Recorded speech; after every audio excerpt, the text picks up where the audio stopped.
भाई हमारे ऊपर और दुनिया वाला हमारे ये बोलो हां नहीं तो भाई टीवी में तो आवाना खेल रहे हैं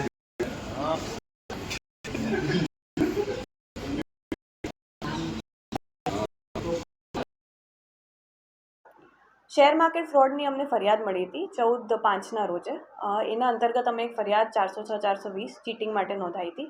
એમાં ફરિયાદીને પહેલાં તો એક વોટ્સએપ ગ્રુપનું લિંક આવે છે. સ્ટોક વેનગાર્ડ કરીને વોટ્સએપ ગ્રુપ હતું, એને વોટ્સએપ ગ્રુપમાં જોઈન કર્યું હતું. એમાં શેર માર્કેટની ટિપ અને કયા શેર ખરીદવા માટેની બધી વિગતો શેર કરવામાં આવી હતી. 2 જણ શખ્સ જે હતા એ બનાવટી નામથી એમાં શેર કરતા હતા.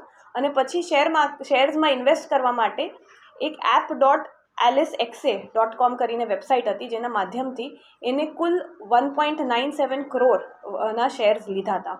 અને એ પછી એને એ રીતે કીધું હતું કે જે શેર્સ એ લઈ રહ્યા છે એમને માર્કેટ ભાવ 11 રૂપિયાનું છે, તો એમને ઓછા ભાવે 6 રૂપિયામાં આ શેર્સ મળશે. તો આના લીધે એને આટલા રૂપિયા આ શેર માર્કેટના ઇન્વેસ્ટ કર્યા હતા. અને પછી જ્યારે એને રકમ કાઢવી હતી ત્યારે એને 15% વધારે રકમ આપો ત્યારે જ કાઢશું એ રીતે ફ્રોડ કર્યો હતો.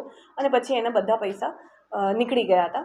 એમાં મૂળ આપણને એક પ્રથમ આરોપી જે મળ્યા છે એ ફેનિલ પટેલ કરીને છે, સુરતનો વ્યક્તિ છે. એના અકાઉન્ટમાં 1.6 કરોડ જેટલા રૂપિયા આવ્યા હતા અને એ આરોપીને આપણે અટક કર્યા છે. એની પૂછપરછ અને એના ડિવાઇસ જોતાં અમને થોડાક એના અકાઉન્ટનું જે ટ્રાન્ઝેક્શન છે એ અન્ય દેશમાંથી પણ ઓપરેટ થયેલા છે. મૂળ મલેશિયા અને બીજા દેશની પણ લિંક આવે છે જ્યાંથી આના અકાઉન્ટ ઓપરેટ થતા હતા.